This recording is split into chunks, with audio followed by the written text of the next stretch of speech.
வணக்கம். நீங்கள் இணைந்திருப்பது முதல்வனின் பிரதான செய்திகளோடு. துபாயில் சிக்கிய ஃபர்ஸ்ட் லலித் இலங்கைக்கு அழைத்து வரப்பட்ட பின்னணி என்ன? இலங்கையில் மீண்டும் அதிகரிக்கும் வெப்பம், பல பகுதிகளுக்கு செம்மஞ்சள் எச்சரிக்கை. கொழும்பில் தனியார் வாகன பயன்பாட்டை குறைக்கும் புதிய திட்டம். மெட்ரோ பேருந்து சேவை விரிவாக்கத்திற்கு அரசு நடவடிக்கை. நுவரேலியாவில் தொடர்ச்சியாக நடந்த கம்பி திருட்டு, 5 மாத விசாரணையில் சிக்கிய இருவர் அதிர்ச்சி தகவல். போதைப்பொருள் குற்றவாளிகளுக்கு இனி புதிய நடைமுறை, சட்டத்தில் கொண்டுவரப்பட்ட முக்கிய திருத்தம். தாமதங்களுக்கு முற்றுப்புள்ளி வைக்க தயாராகும் கரையோர ரயில் பாதை. கொழும்பு துறைமுகத்தை வந்தடைந்த 10,000 புதிய தண்டவாளங்கள். இறுதிக்கிரிகைக்காக காத்திருந்த குடும்பம், இறந்தவர் உயிருடன் வந்தபோது அதிர்ச்சி. குருநாகலில் நம்ப முடியாத சம்பவம். ஒரு சொட்டு எண்ணெய் கூட ஏற்றுமதி செய்ய முடியாது, அமெரிக்காவுக்கு ஈரானின் அதிர்ச்சி எச்சரிக்கை. 16 வயதுக்கு கீழ் இனி சோசியல் மீடியா இல்லையா? நியூசிலாந்தில் அதிரடி சட்ட முயற்சி. ஊழலற்ற ஆட்சி, வாக்குறுதிக்கு முதல் சோதனை. அமைச்சர் மீது 100 ஏக்கர் நில ஊழல் குற்றச்சாட்டு. தமிழக அரசியலில் பரபரப்பு.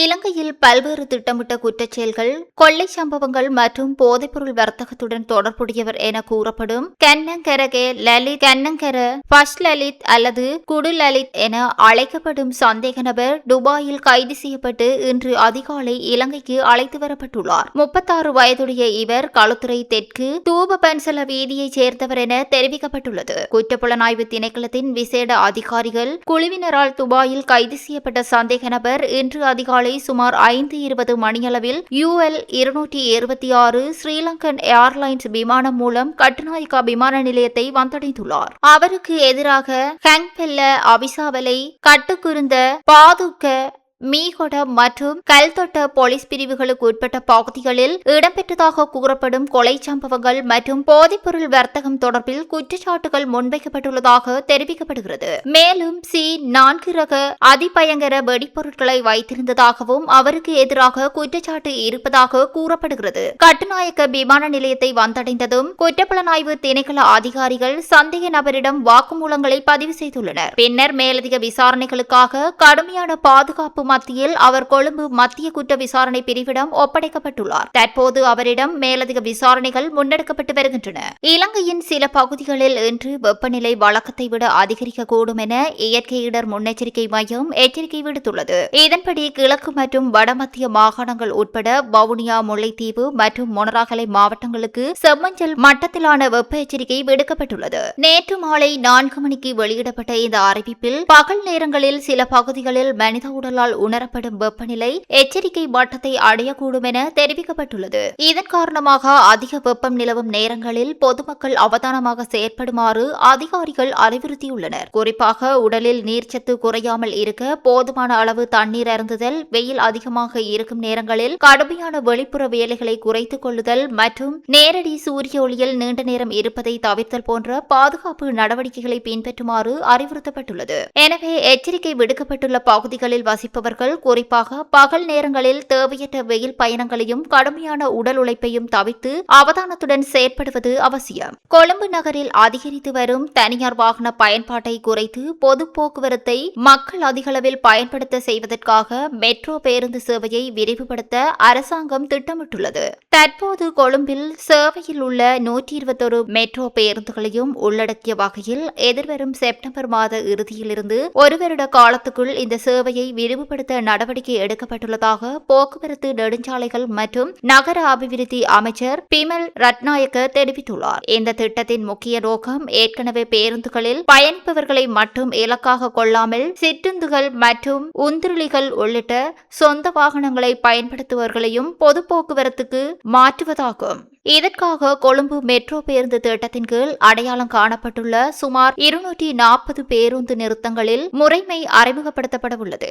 இதன் மூலம் பொதுமக்கள் தங்களது சொந்த வாகனங்களை பேருந்து நிறுத்தங்களுக்கு அருகிலுள்ள ஏற்படுத்தப்பட்ட நிறுத்துமிடங்களில் பாதுகாப்பாக நிறுத்திவிட்டு அங்கிருந்து மெட்ரோ பேருந்தில் தங்களது பயணத்தை தொடர முடியும். இதற்கு தேவையான வாகன நிறுத்துமிடங்களை பேருந்து நிறுத்தங்களுக்கு அருகில் ஏற்படுத்துவதற்கு உள்ளாட்சி நிறுவனங்கள், வர்த்தகர்கள் மற்றும் காணி உரிமையாளர்கள் உரிமையாளர்கள் ஒத்துழைக்க வேண்டும் என அமைச்சர் கோரிக்கை விடுத்துள்ளார். மேலும் பதிவு செய்யப்பட்ட வாகன நிறுத்துமிடங்கள் மற்றும் அவற்றில் காணப்படும் காலியிடங்கள் தொடர்பான தகவல்களை நிகழ் நேரத்தில் வழங்கும் புதிய செயலியொன்றை நகர அபிவிருத்தி அதிகார சபை அடுத்த சில மாதங்களில் அறிமுகப்படுத்த உள்ளது. இதன் மூலம் பயணிகள் வீட்டிலிருந்தே தங்களது பயணத்துக்கான வாகன நிறுத்துமிட வசதியை முன்கூட்டியே சரிபார்க்கவும் தேவையான தகவல்களை பெற்றுக்கொள்ளவும் முடியும். வாகன நிறுத்துமிடங்களுக்கான கட்டணங்களை அந்தந்த உள்ளூராட்சி மன்றங்கள் தீர்மானிக்க உள்ளதுடன் கட்டணங்களை இணைய வழியாக செலுத்தும் வசதிகளும் எளிமைப்படுத்தப்பட உள்ளன. இதற்கிடையில் அமைச்சரவை ஒப்புதல் கிடைத்துள்ள நிலையில் அடுத்த ஆண்டில் காலி, கண்டி மற்றும் யாழ்ப்பாணம் ஆகிய நகரங்களுக்கு மெட்ரோ பேருந்து சேவையை விரிவுபடுத்த அரசாங்கம் திட்டமிட்டுள்ளதாக தெரிவிக்கப்பட்டுள்ளது. இதன் மூலம் தனியார் வாகனங்களின் பயன்பாட்டை குறைத்து நகரங்களில் போக்குவரத்து நெரிசலை கட்டுப்படுத்துவதுடன் பொது போக்குவரத்தை மக்கள் மத்தியில் மேலும் கவர்ச்சிகரமானதாக மாற்றும் முயற்சியாக இந்த திட்டம் அமையவுள்ளது.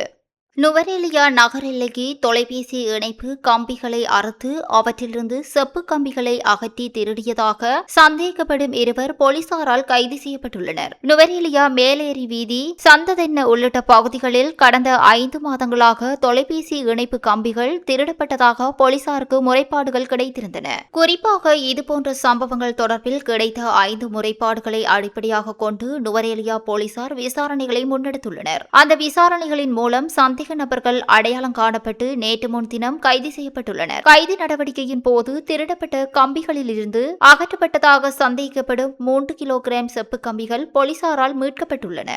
அத்துடன் 344 அடி நீளமான செப்பு அல்லாத கம்பிகள், செப்பு கம்பிகளை அகற்றிய பின்னர் எஞ்சியிருந்ததாக கூறப்படும் ரப்பர் உரைகள் மற்றும் கம்பிகளை வெட்டுவதற்காக விசேடமாக தயாரிக்கப்பட்டதாக சந்தேகிக்கப்படும் 2 கத்திகளும் கைப்பற்றப்பட்டுள்ளன. கைது செய்யப்பட்டவர்கள் கந்தப்பளை மற்றும் ஹெலியல பகுதிகளைச் சேர்ந்த 40 மற்றும் 30 வயதுடையவர்கள் என போலீசார் தெரிவித்துள்ளனர். மீட்கப்பட்ட செப்பு மற்றும் செப்பு அல்லாத கம்பிகளின் மொத்த பெறுமதி இதுவரை மதிப்பிடப்படவில்லை. நீதிமன்ற நடவடிக்கைகளுக்கு பின்னர் அவற்றின் பெறுமதியை கணக்கிடுவதற்கான நடவடிக்கைகள் மேற்கொள்ளப்பட உள்ளதாக போலீசார் தெரிவித்துள்ளனர். 2 சந்தேக நபர்களும் நேற்று நுவரேலியா நீதவான் நீதிமன்றத்தில் முன்னிலைப்படுத்தப்பட்டனர். இதன்போது அவர்களை எதிர்வரும் ஆகஸ்ட் 31 வரை விளக்கமறியலில் வைக்குமாறு நுவரேலியா நீதவான் புத்திக தர்மதாச உத்தரவிட்டுள்ளார். சம்பவம் தொடர்பான மேலதிக விசாரணைகளை நுவரேலியா போலீசார் தொடர்ந்து முன்னெடுத்து வருகின்றனர். இலங்கையில் போதைப்பொருள் தொடர்பான சட்ட நடவடிக்கைகளை மேலும் பலப்படுத்தும் நோக்கில் விசப்பொருட்கள், அபின் மற்றும் அபாயகரமான ஔடதங்கள் கட்டளை சட்டத்தை திருத்துவதற்கான சட்டமூலம் வர்த்தமானி அறிவித்தல் மூலம் வெளியிடப்பட்டுள்ளது. நீதி மற்றும் தேசிய ஒருமைப்பாடு அமைச்சர் கர்சன நாயனக்காரவின் உத்தரவின் பேரில் இந்த வர்த்தமானி அறிவித்தல் நேற்று வெளியிடப்பட்டதாக தெரிவிக்கப்பட்டுள்ளது. புதிய சட்டமூலத்தின் ஊடாக தற்போதுள்ள சட்டத்தில் பல்வேறு மாற்றங்கள் மேற்கொள்ளப்படுவதுடன் போதைப்பொருள் தொடர்பான சில புதிய ஏற்பாடுகளும் அறிமுகப்படுத்தப்பட உள்ளன. குறித்த கட்டளை சட்டத்தின் 54வது பிரிவின் 1வது உபபிரிவில் ஏற்கனவே குறிப்பிடப்பட்டுள்ள ஹெரோயின், கொக்கைன், மோர்பின் மற்றும் அபின் ஆகியவற்றுடன் தற்போது மெத்தம்பெட்டமைன் என்ற போதைப்பொருளும் சேர்க்கப்பட உள்ளது. இதன் மூலம் மெத்தம்பெட்டமைன் தொடர்பான குற்றங்களுக்கும் சட்டத்தின் கீழ் மேலதிக நடவடிக்கைகளை மேற்கொள்வதற்கான ஏற்பாடுகள் கொண்டுவரப்படுகின்றன. அதேவேளை போதைப்பொருள் வழக்குகளில் முக்கியமானதாக கருதப்படும் அரச பகுப்பாய்வாளரின் அறிக்கைகள் தொடர்பிலும் புதிய திருத்தங்கள் முன்வைக்கப்பட்டுள்ளன. மேலும் போதைப்பொருள் குற்றங்களில் ஈடுபடும் நபர்களுக்கு வழங்கப்படும் தண்டனைகள் தொடர்பிலும் புதிய ஏற்பாடுகள் சட்டமூலத்தில் முன்வைக்கப்பட்டுள்ளதாக தெரிவிக்கப்பட்டுள்ளது. போதைப்பொருள் குற்றச்சாட்டில் ஒருவரை கைது செய்யும் போது புலனாய்வு அதிகாரிகள் பின்பற்ற வேண்டிய நடைமுறைகளையும் சட்ட ரீதியாக தெளிவுபடுத்தும் வகையில் இந்த திருத்தங்கள் முன்வைக்கப்பட்டுள்ளன. இதன் மூலம் போதைப்பொருள் தொடர்பான விசாரணைகள், கைது நடவடிக்கைகள் மற்றும் நீதிமன்ற நடவடிக்கைகளை மேலும் ஒழுங்குபடுத்துவதற்கான சட்ட அடித்தளம் உருவாக்கப்பட உள்ளதாக தெரிவிக்கப்பட்டுள்ளது. இந்த சட்டம் மூலம் நடைமுறைக்கு வந்தால் இலங்கையில் போதைப்பொருள் குற்றங்களை கையாளும் தற்போதைய சட்ட நடைமுறைகளில் குறிப்பிடத்தக்க மாற்றங்கள் ஏற்படக்கூடும் என எதிர்பார்க்கப்படுகிறது. மத்திய கிழக்கில் ஏற்பட்ட மோதல் காரணமாக இலங்கைக்கு கொண்டு வருவதில் தாமதம் ஏற்பட்டிருந்த 10,000 ரயில் தண்டவாளங்கள் தற்போது கொழும்பு துறைமுகத்தை வந்தடைந்துள்ளன. கடந்த ஞாயிற்றுக்கிழமை துறைமுகத்தை வந்தடைந்த இந்த தண்டவாளங்கள் தற்போது இறக்கும் பணிகள் முன்னெடுக்கப்பட்டு வருவதாக போக்குவரத்து போக்குவரத்து நெடுஞ்சாலைகள் மற்றும் நகர அபிவிருத்தி அமைச்சு தெரிவித்துள்ளது. இதில் சுமார் 5000 தண்டவாளங்கள், வேக கட்டுப்பாடுகள் விதிக்கப்பட்டுள்ள கரையோர ரயில் பாதையின் பகுதிகளை புனரமைக்க பயன்படுத்தப்பட உள்ளன. குறிப்பாக கொழும்பு கோட்டை முதல் பாணாந்துறை வரையிலான ரயில் பாதையில் சுமார் 50 இடங்களில் பழைய தண்டவாளங்களை அகற்றி புதிய தண்டவாளங்களை பொருத்துவதற்கு திட்டமிடப்பட்டுள்ளது. இந்த புனரமைப்பு பணிகளை முழுமையாக நிறைவு செய்ய சுமார் 6 மாதங்கள் தேவைப்படும் என எதிர்பார்க்கப்படுகிறது. ரயில் தண்டவாளங்களை கொள்வனவு செய்வதற்காக உள்நாட்டு நிதியிலிருந்து சுமார் 2000 மில்லியன் ரூபாய் ஒதுக்கப்பட்டுள்ளதாக தெரிவிக்கப்பட்டுள்ளது. தண்டவாளங்களை மாற்றும் பணிகளுடன் மட்டும் இந்த திட்டம் மட்டுப்படுத்தப்படாமல் ரயில் பாலங்களை நிர்மாணித்தல் மற்றும் பழுதடைந்த பாலங்களை புனரமைத்தல் உள்ளிட்ட பணிகளையும் ஒருங்கிணைந்து முன்னெடுக்க அதிகாரிகள் நடவடிக்கை எடுத்து வருகின்றனர். கரையோர ரயில் பாதையின் புனரமைப்பு நிறைவடைந்த பின்னர் தற்போது வேக கட்டுப்பாடுகள் காரணமாக ரயில்களுக்கு ஏற்படும் தினசரி தாமதங்கள் கணிசமாக குறையும் என எதிர்பார்க்கப்படுகிறது. இதன் மூலம் ரயில்களின் பயண வேகம் மற்றும் சேவை செயல்திறன் மேம்படுவதுடன் தினமும் ரயிலை நம்பி பயணிக்கும் ஆயிரக்கணக்கான பயணிகள் எதிர்கொள்ளும் தாமதங்களையும் குறைக்க முடியும் என அதிகாரிகள் தெரிவித்துள்ளனர். குருநாகல் கல்கமுவ கோகோ பன்குளம் பகுதியில் ஒருவர் உயிரிழந்து விட்டதாக காவல்துறையினரால் உறவினர்களுக்கு அறிவிக்கப்பட்ட நிலையில் அவரது இறுதிக்கிரியைக்கான அனைத்து ஏற்பாடுகளும் செய்யப்பட்டிருந்த போது குறித்த நபர் உயிருடன் வீட்டிற்கு திரும்பிய சம்பவம் பெரும் அதிர்ச்சியை ஏற்படுத்தியுள்ளது. கோகோ பன்குளம் கல்கமுவ பகுதியைச் சேர்ந்த DM கீர்த்திசேன என்பவரே இவ்வாறு உயிருடன் வீடு திரும்பியுள்ளார். வாரியபொல சிறைச்சாலையில் தடுத்து வைக்கப்பட்டிருந்த கீர்த்திசேன உயிரிழந்து விட்டதாக நன்னேரிய காவல்துறையினர் அவரது உறவினர்களுக்கு தகவல் வழங்கியதாக தெரிவிக்கப்படுகிறது. இந்த தகவலை கேட்ட உறவினர்களும் கிராம மக்களும் அதிர்ச்சி அடைந்ததுடன் துயரத்தில் உடனடியாக அவரது இறுதிக்கிரியைக்கான ஏற்பாடுகளை ஆரம்பித்துள்ளனர். இதற்கமைய கிராமம் முழுவதும் இறுதிக்கிரியைக்கான சுவரொட்டிகள் ஒட்டப்பட்டதுடன் இறுதி சடங்கு மற்றும் தகனத்திற்கு தேவையான ஏற்பாடுகளும் முன்னெடுக்கப்பட்டுள்ளன. இவ்வாறான சூழ்நிலையில் நேற்று கீர்த்திசேன திடீரென உயிருடன் தனது வீட்டிற்கு வந்துள்ளார். இதனால் இறுதிக்கிரியைக்காக தயாராகி கொண்டிருந்த உறவினர்களும் கிராம மக்களும் பெரும் அதிர்ச்சியடைந்ததுடன் சம்பவம் அப்பகுதியில் பரபரப்பை ஏற்படுத்தியுள்ளது.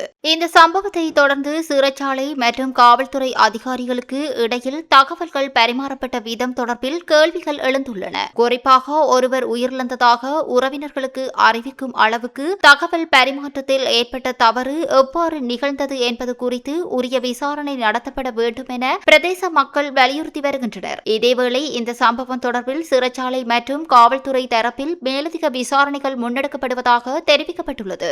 ஈரானின் பொருளாதாரத்தை மேலும் கடுமையாக பாதிக்கும் வகையில் அமெரிக்கா புதிய பொருளாதார தடைகளை அறிவித்துள்ளது. அமெரிக்க நிதியமைச்சர் ஸ்காட் பெசன்ட் இதனை எக்கனாமிக் டி-டே என வர்ணித்துள்ளதுடன் ஈரானின் பொருளாதாரத்தை தாங்கி நிற்கும் முக்கிய வருவாய் வழிகளை துண்டிப்பதே இந்த நடவடிக்கையின் நோக்கம் என தெரிவித்துள்ளார். புதிய தடைகளின் கீழ் ஈரானுடன் வர்த்தகம் செய்யும் நாடுகள் மற்றும் நிறுவனங்களுக்கும் அழுத்தம் அதிகரிக்கக்கூடும் என அமெரிக்கா எச்சரித்துள்ளது. குறிப்பாக எண்ணெய் வர்த்தகம் உள்ளிட்ட ஈரானின் முக்கிய வருவாய் ஆதாரங்களை கட்டுப்படுத்துவதில் அமெரிக்கா கவனம் செலுத்தி வருகிறது. தற்போதைய நடவடிக்கைகளில் ஈரானுடன் தொடர்புடைய சுமார் 60 தனிநபர்கள், நிறுவனங்கள் மற்றும் கப்பல்கள் மீது தடைகள் அறிவிக்கப்பட்டுள்ளதுடன் டிஜிட்டல் சொத்துக்கள், தொழில்நுட்பம், தங்கம், விமான போக்குவரத்து மற்றும் கப்பல் போக்குவரத்து உள்ளிட்ட துறைகளும் இலக்காக கொள்ளப்பட்டுள்ளன.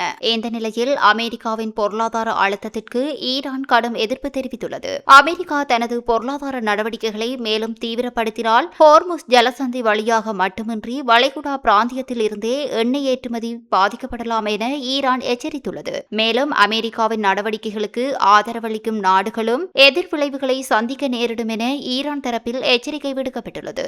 உலகின் முக்கிய எண்ணெய் போக்குவரத்து பாதைகளில் ஒன்றான ஹோர்முஸ் ஜலசந்தியை சுற்றி ஏற்கனவே பதட்டம் நிலவி வரும் நிலையில் அமெரிக்கா ஈரான் மோதல் மேலும் தீவிரமடைந்ததால் உலகளாவிய எரிபொருள் விநியோகத்தில் தாக்கம் ஏற்படக்கூடும் என்ற அச்சமும் அதிகரித்துள்ளது. குறிப்பாக ஈரானின் முக்கிய எண்ணெய் கொள்வனவாளரான சீனா உள்ளிட்ட நாடுகளுடனான வர்த்தக உறவுகளும் இந்த புதிய தடைகளால் அழுத்தத்திற்கு உள்ளாகலாம். இதனால் அமெரிக்காவின் பொருளாதார நடவடிக்கைகள் ஈரானை மட்டுமின்றி சர்வதேச எண்ணெய் சந்தையையும் உலக பொருளாதாரத்தையும் எவ்வாறு பாதிக்கும் என்பது தற்போது முக்கிய கவனமாக மாறியுள்ளது. நியூசிலாந்தில் அதிரடி சட்டம். 16 வயதுக்குட்பட்டோருக்கு சமூக வலைதளங்கள் கட். நியூசிலாந்தில் 16 வயதுக்குட்பட்ட சிறுவர்கள் சமூக வலைதளங்களை பயன்படுத்துவதை தடுக்க புதிய சட்டமூலத்தை பிரதமர் கிறிஸ்டோபர் லக்சன் முன்மொழிந்துள்ளார்.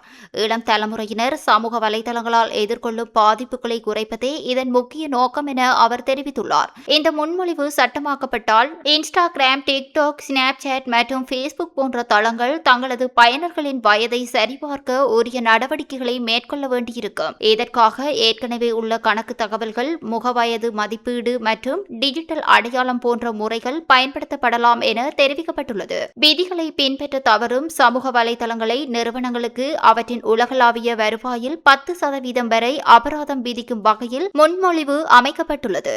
அதேவேளை குழந்தைகள் அல்லது பெற்றோருக்கு நேரடியாக அபராதம் விதிக்கும் திட்டம் இல்லை என தெரிவிக்கப்பட்டுள்ளது. இளம் வயதினரின் மனநலம், தூக்கம், கல்வி மற்றும் குடும்ப வாழ்க்கையில் சமூக வலைதளங்களின் எதிர்மறையான தாக்கம் அதிகரித்து வருவதாக பிரதமர் லக்சன் தெரிவித்துள்ளார்.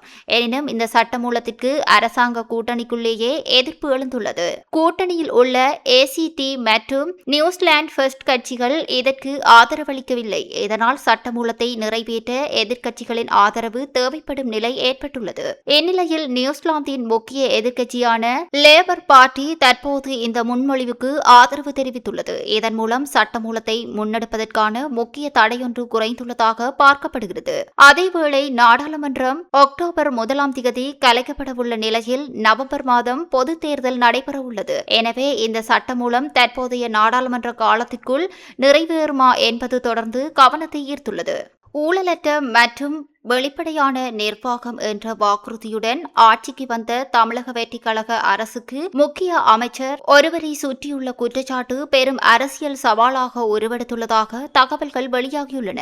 அரசாங்க ஒப்பந்த பணிகளில் கையூட்டலாக பெறப்பட்டதாக கூறப்படும் பணத்தை பயன்படுத்தி சுமார் 100 ஏக்கர் விளைநிலங்கள் கைப்பற்றப்பட்டுள்ளதாக அந்த குற்றச்சாட்டில் தெரிவிக்கப்பட்டுள்ளது. தலைநகரையும் முக்கிய தொழில் மண்டலங்களையும் இணைக்கும் பிரதான பாதையில் அமைந்துள்ள ஒரு மாவட்டத்தில் கடந்த சில மாதங்களாக பல நிலங்கள், அறக்கட்டளைகள் மற்றும் நிறுவனங்களின் பெயர்களில் பதிவு செய்யப்பட்டுள்ளதாக கூறப்படுகிறது. இந்த நிறுவனங்களின் பின்னணியில் சம்பந்தப்பட்ட அமைச்சரின் நெருங்கிய உறவினர்களும் ஆதரவாளர்களும் இருப்பதாக எதிர்க்கட்சிகள் முன்வைத்துள்ள ஆவணங்களை மேற்கோள் காட்டி தமிழக ஊடகம் ஒன்று செய்தி வெளியிட்டுள்ளது. மேலும் குறித்த நிலங்களின் அரசு வழிகாட்டி மதிப்பு குறைத்து காட்டப்பட்டு அதன் மூலம் பல கோடி ரூபாய் அளவிலான முத்திரைத்தாள் கட்டணம் தவிர்க்கப்பட்டதாகவும் குற்றச்சாட்டு முன்வைக்கப்பட்டுள்ளது. அத்துடன் அதிகாரிகளுக்கு அழுத்தம் கொடுக்கப்பட்டு சார் பதிவாளர் அலுவலகங்களில் பத்திரப்பதிவுகள் வழக்கத்திற்கு மாறாக மிக விரைவாக மேற்கொள்ளப்பட்டதாகவும் தெரிவிக்கப்பட்டுள்ளது.